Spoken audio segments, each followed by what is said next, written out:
We want to destroy the possibility. How many good things have been done on social media? Yes? Many wonderful things have been done. But now somebody gets killed because of somebody's mischief. So we want to ban that. This is not the way to do things.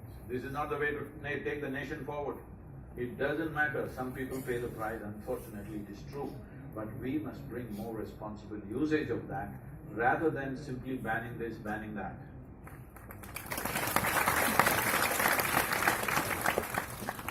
One more question that came over the social media was, you told Ranveer that ambition is limited. It is a thought and not worth investing our life on it. Without goals or commitment or destination, how will I even take my next step? And you also had the goal of Dhyanalinga. I am really confused. I think one part of that one part of that we've already answered about. See, what you call as ambition is essentially a thought that you generate, isn't it? How did you generate this thought? Maybe people around you influence. And above all, essentially, your ambition or your thought is only coming from the limited data that you already possess. Yes or no? Do you believe, many of you are in 20s or early 20s, do you believe everything that you need to know about the world, all the possibilities that life may hold, you already have collected data about it? No. With what little you know, if you fix your life's goal, I think that will be a poor life. Right now, you are in college, you can fix a goal. Within the stipulated period, I want to get out of the college. Not too early because they threw me out, not too late because I didn't get out. Yes? Within the stipulated period, I want to get out. How I want to get out, whether I want to get out first class or first this, that, how much I should know, that is a goal you can set. Because already it's a structured time, isn't it? Already it's a structured time. In this structured time you set a goal, but you don't set a goal for your life, ruling out all the possibilities that may open up. So if you decide right now, this is what I am going to become. I was talking about that in terms of, this is a problem in our families, in Indian families. A 3-year-old child, they will ask, what do you want to become? That tiny little girl says, I want to become doctor. Oh, they're so happy. This is rubbish. Why a 3-year-old girl is being made to decide what she should become? We don't know what's her genius. Yes? What talent she has, what genius she has, you don't know. But instead of seeing how to unfold that, you're fixing that so early on and ending up with a very constipated life. So the important thing is, human beings have immense potential. If this has to unfold, one important thing is, you create a situation of balance and pleasantness within you. That means you're peaceful, joyful and balanced. If you're like this, every human being has a certain genius. And this will start unfolding. When it unfolds, it will surprise everybody. Right now the problem is this in the world. Not even 1% of human genius actually blossoms. Rest get trapped in these kind of systems all over the place. Somebody gets trapped into earning a living, somebody gets trapped because they fell in love too early, you know. Something or the other. They get committed to something. So ambition means you got committed to a single idea which came from very limited data in your life, isn't it? Don't get committed to a limited idea. Limited ideas are okay short term. Right now I'm here for 5 years in this university. This is what I want to do in these 5 years. This is okay. But life must unfold. You must give it an opportunity to unfold. Only reason why you're committing yourself like this is you're afraid of uncertainty. You think certainty has come because you pegged it there. I'm going to be a doctor at the age of 3. And you feel there is a certainty. This certainty is death-like certainty because it takes away all possibilities. It's important for a human being. Life should be explored, many possibilities. Only then human genius will unfold and we have multifaceted human beings in the country. Otherwise, this has been our problem because we're concerned about earning a living. There was a time where everybody was a doctor in this country, now everybody is a software engineer in this country. This is not the way to go. If it's needed, we'll do that, that's not the point. But the important thing is, human genius must unfold. If you destroy that because you fixed a peg in your life, it's very unfortunate. So, what you said, we should set specific goals for short time. If you're setting a goal, we'll definitely work for it very hard. But in due course, we might also resort, if we see people amongst us or we ourselves, we might resort to some unhealthy practices. Just because this is set in our mind that, okay, this is my goal, I want to achieve it. We might set into unhealthy practices. It happens amongst us, or maybe at our workplace also. What is an unhealthy practice? Like foul competitive streak in amongst our fellow mates, or foul competitive practices. It could be like pulling someone else down just to go ahead of it. No. If you pull somebody else down, you did not go ahead, both of you went back.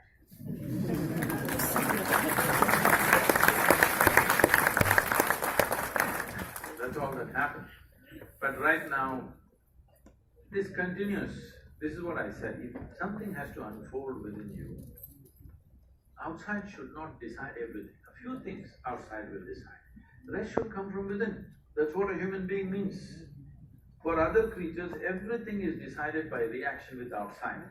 For a human being, there is enough intelligence that a whole lot of things have to come from within, not from outside reactions. So if you keep looking at somebody, how somebody else is doing, now obviously you will take a mistake. They were asking me, somebody, SadGuru, how to beat the Pakistani team? I said, don't beat the Pakistani team, just hit the damn ball. You don't try to go and beat Pakistan with a cricket bat. With the cricket bat, you just hit the damn ball. There's no Pakistan in the ball. You just have to hit the ball, so that Pakistanis will not find the ball. Like that you must hit it. But if you are looking at Pakistani and wanting to beat him, the ball will smash your face maybe. So we need to understand, whether it's a game or education or work or whatever else we are doing, the important thing is the process that we are doing. If you are not devoted to the process, result will not happen. It's like this. Suppose you want mangoes in your garden. If you sit there and every day do mango meditation, you do mango meditation, mangoes will not come. If you just look at the soil, manure, water, sunlight, take care of these things well, absolutely involved in the process, even if you never thought about a mango, one day mango will land on your head anyway, inevitably. If you do the process right, consequence will happen. Right now you get committed to the consequence. This means in yoga there is a saying, if you have one eye on the goal, you have only one eye to find your way. It's very inefficient. Both eyes, everything you got into what you're doing right now, result will come. Why will it not come? Why are you bothered how somebody else is doing? Are you doing your best or not? That's all the question is, isn't it, with life? Even if you want to become a mystic, don't worry about me. This happened, shall I tell you? Why, sir, I don't be worried if you are the competitor, if I want to become a mystic. No, I'm not in competition with you. But I must tell you, because there is an aspiration. It's nice. It once happened, Shankar and Pillai went to the bar. Once a couple of drops inside, then everybody starts, the stories get taller and taller. Everybody was saying their own things, big things, about their families and about stuff. So Shankar and Pillai waited, and then they nudged him, hey, what? You got nothing to say? No good. So no, my uncle was a great mystic. He knew the exact time, date and mode of death in his life. Oh really? He knew the time, date and how he will die? Well ahead of time. Said, yes, my uncle. Great mistake. Really, how did he come to know? The judge told him.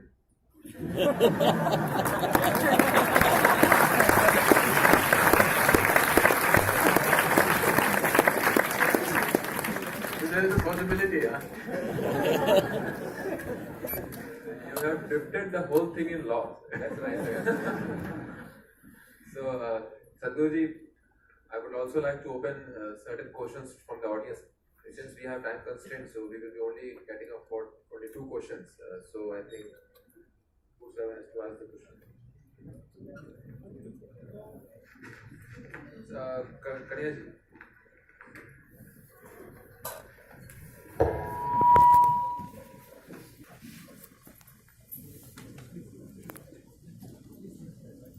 Yes, Anand. Namaskaram, Sadhguru. I'm Ayushi Dixit, a third year political science student. Sadhguru, my question is that today, on one hand, we see all these scientific, psychological methods, whereas on the other side, we have spirituality and mysticism. So, how can we collaborate both the aspects, both the factors, and have a better governance and a better society, maybe? You think governance needs psychological treatment? Yes, there are concepts in political science that, work psychologically also. Okay.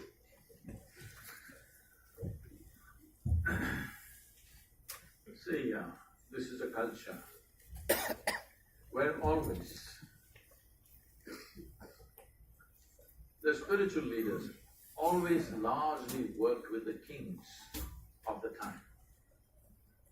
Not because they wanted to bum around in the palaces and get some benefits, simply because they saw, unless you benefit the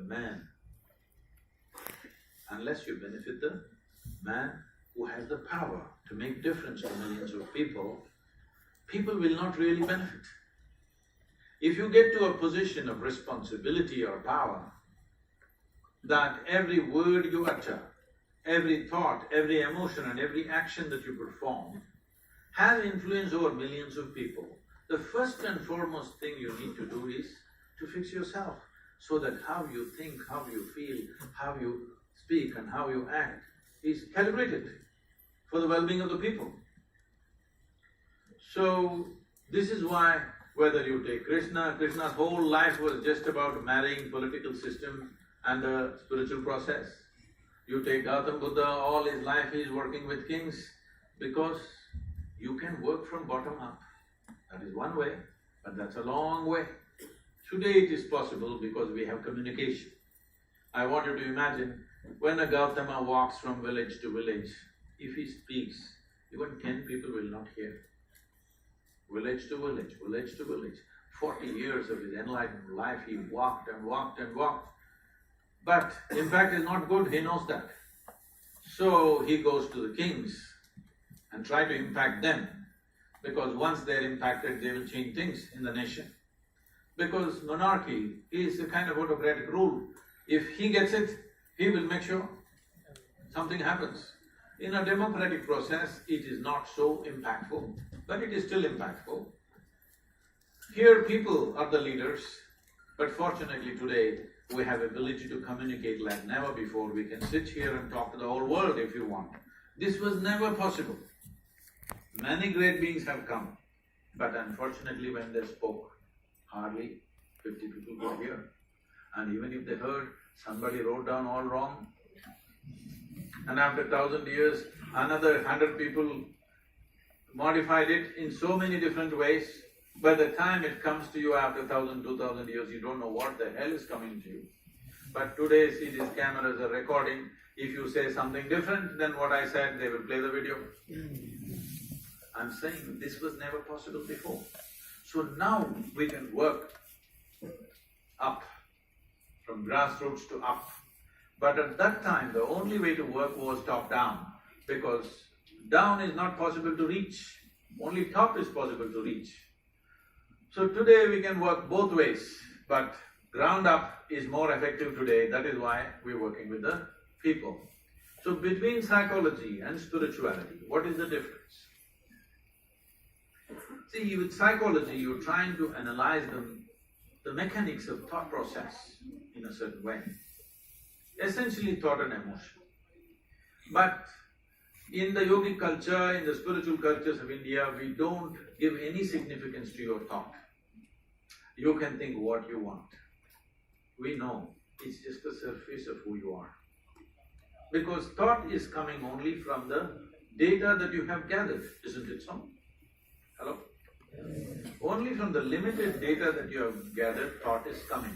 But your behavioral patterns are coming from dimensions much deeper than thought. A whole lot of people who, if you have ever been psychologically little disturbed, suddenly you see something else beyond what you have known, what your regular thought pattern and emotional patterns are. Something beyond that is influencing you and pushing you and pulling you in ways that you can't help yourself. Yes or no? You've seen such people if it's not happened to you. So, we don't pay any attention to your present level of thought and emotion because thought patterns and emotional patterns we just see is an acquired pattern which has happened because of the data that you have. But other dimensions of influence within you are there. We wish to bring balance to that dimension. But for this, you need willingness and you have to work with people. But with psychology also, you have to endlessly talk. Most people cannot be talked out of anything, they will talk you out of it. Okay? Yes. So, when talking doesn't work, when counseling doesn't work, you have chemical bombing. You put chemicals into the system in the form of pills or whatever, which could balance, because after all, human experience is all rooted in chemistry. Every human experience has a chemical basis to it. What you call as peace, joy, blissfulness, agony, ecstasy, stress, anxiety, everything has a chemical basis to it. So now we are looking at how to create a chemistry of blissfulness. This is the greatest chemical factory on the planet. Do you agree with me? The most sophisticated and complex chemical factory on the planet. The question is only, are you a great manager or a lousy manager? That's all it is. So, we are looking at how to manage one's chemistry without taking external inputs. The modern psychiatry is looking at how to manage human chemistry by putting outside ingredients. Well, when things have gone to the extreme, that's the way to do it. If things are reasonably in control, we have systems through which one can work themselves out of it. So, Anandji, question, last question, one last question. Okay, sir, ask. Please give the mic.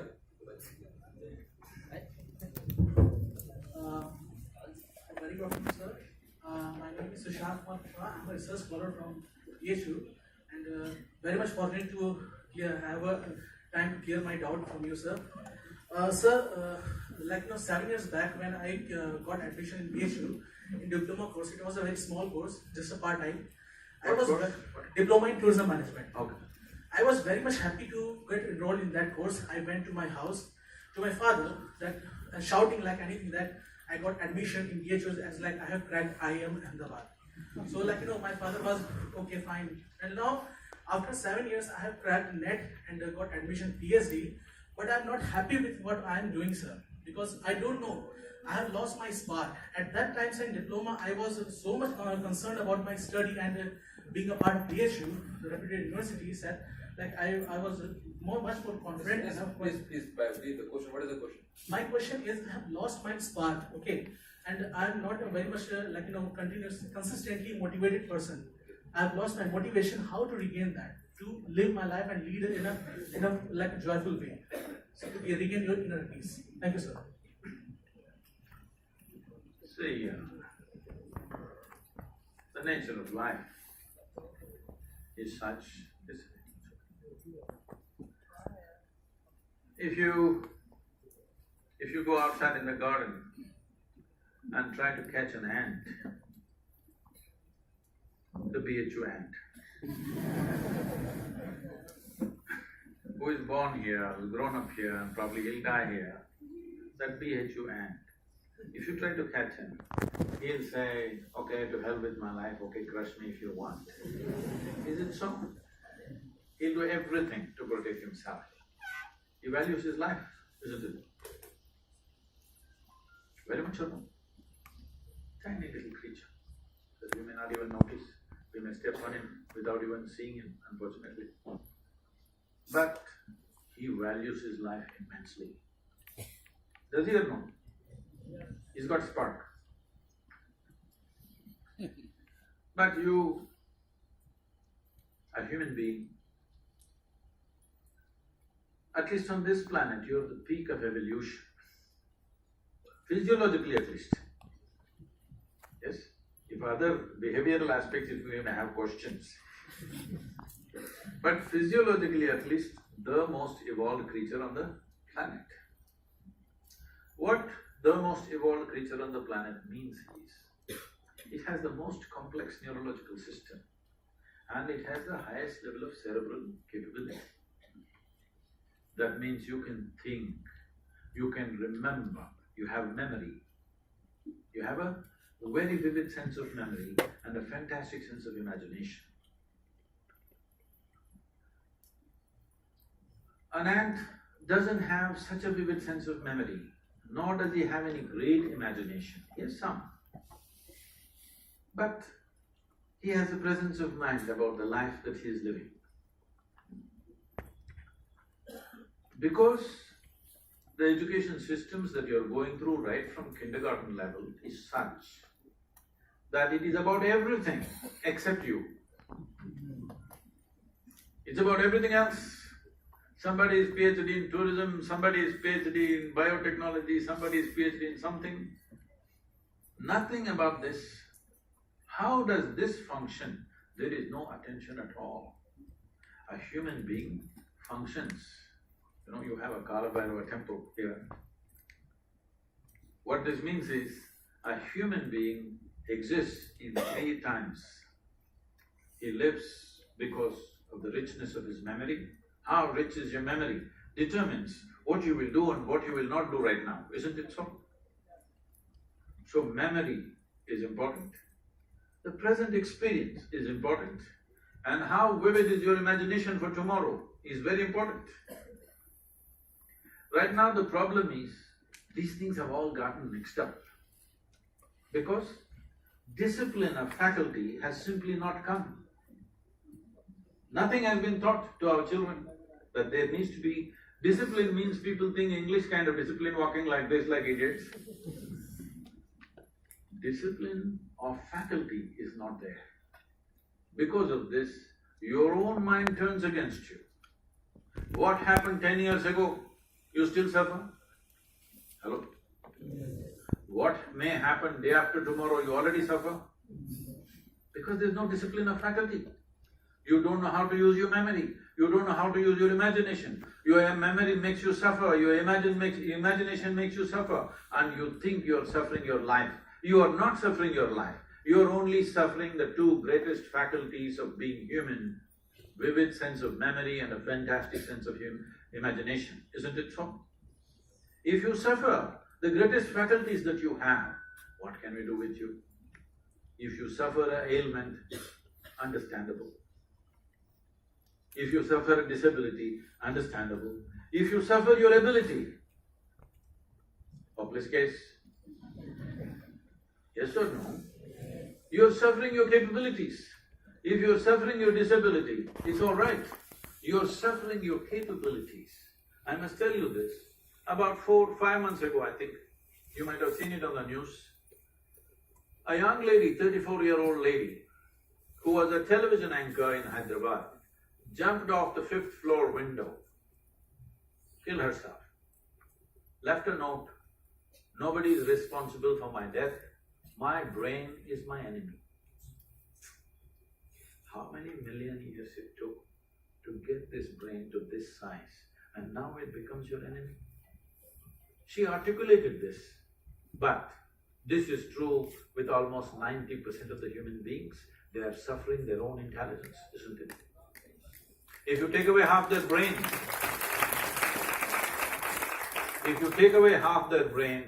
they will be peaceful. Yes. And that is why a whole bunch of idiots are going about saying that the ultimate goal of life is peace of mind. Such people will only rest in peace.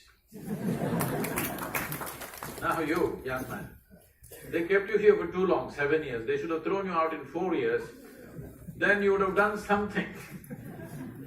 University life, if somebody is not keying you up all the time, it could become too easy, you know. When I remember, when I went to the university, most of the time we were in the canteen, not in the gardens. The easiest part of my life was university. I think, I know nobody's going to like it, but I think this university time must be shortened unless somebody is producing something brilliant. They must be checked out within 3 to 4 years' time, everybody.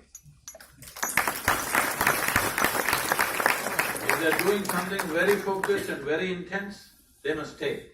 Otherwise, see, this is all I'm telling all of you young people. Do whatever the hell you want in your life. But you must be intensely focused on something. If you're not investing in anything in your life, it will just go waste. Because as I told you in the very beginning, one basic ingredient of your life is time. And this is just going away. Already you're 2 hours closer to your grave since I came here.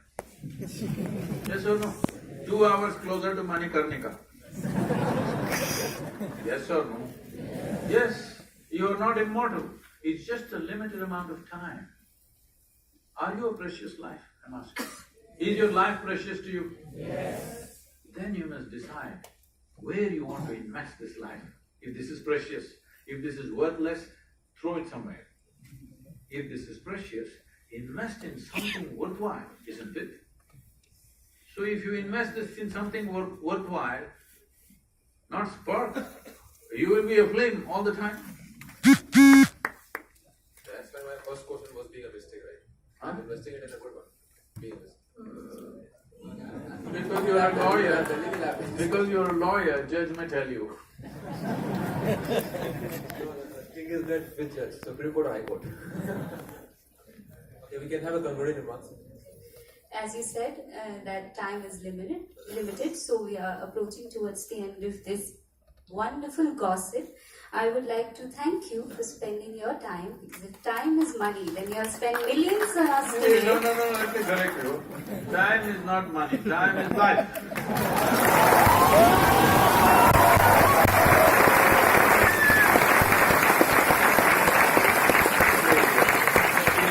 He's already a practicing dentist. Money.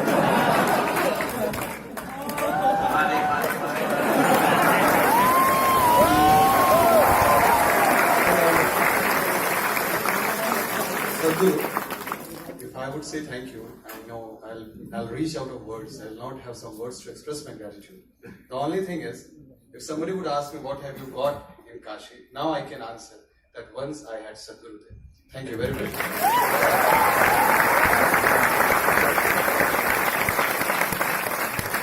The end is the judge, you're not the lawyer. Sadhguru, I think one phone rings, and when you said that when you hear the song, you dance. And I saw a video of Ranveer Singh, sir. So can we have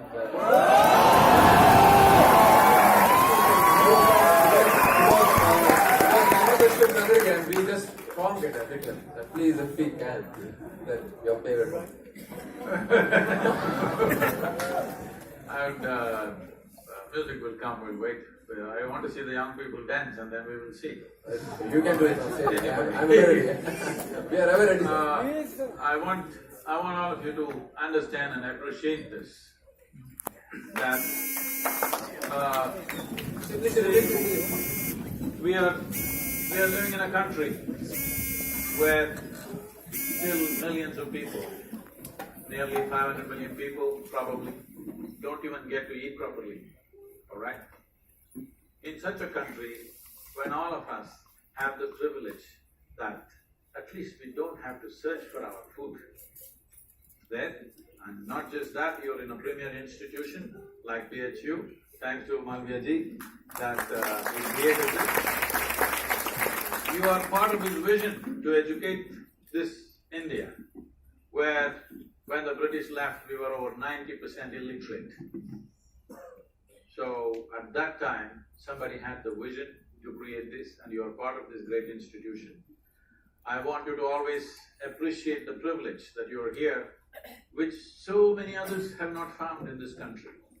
Please make use of this time at the university to build yourself. Don't worry about the nation, about the society, about this, that. Build yourself into such a grand human being. Because if there are no great human beings, there will be no great society. There's no great society, there's no great nation. There are no great nations, there's no great world. So you can't build a great world or a great nation.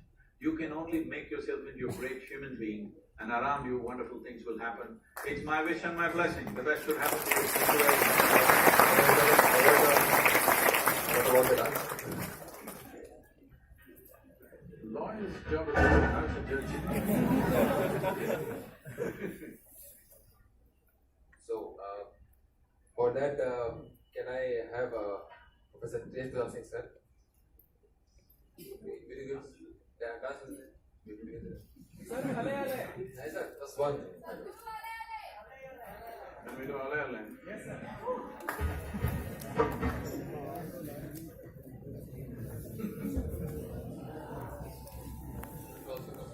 You should, huh?